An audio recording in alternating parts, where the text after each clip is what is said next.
નામ ડૉક્ટર મયુર ભીમાણી, નાયબ પશુપાલન નિયામક અને ચૂંટણી અધિકારી કામરેજ મતદાર વિભાગ. જિલ્લા પંચાયત અને તાલુકા પંચાયતની બેઠકો માટે તારીખ 6/4/2026થી ઉમેદવારી પત્ર ભરવાનું શરૂ થયું હતું અને 11/4/26ના બપોરના 3 વાગે ઉમેદવારી પત્રક ભરવાનું કામગીરી પૂર્ણ કરવામાં આવી હતી. આ કામગીરીમાં મળેલા ઉમેદવારી પત્રકોની ચકાસણી કામગીરી તારીખ 13/4/26ના રોજ પૂર્ણ કરવામાં આવી હતી.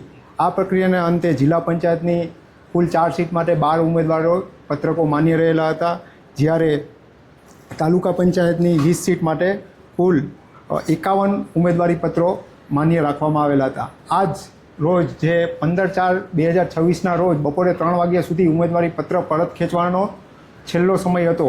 આ સમય મર્યાદા સુધીમાં જિલ્લા પંચાયતની 4 બેઠકમાંથી 1 ઉમેદવારી પત્ર પરત ખેંચાયું છે. પંચાયતની 4 બેઠક માટે 11 ઉમેદવારો દાવેદારી નોંધાવશે, જ્યારે તાલુકા પંચાયતની 20 સીટ માટે કુલ 44 ઉમેદવારો દાવેદારી નોંધાવશે.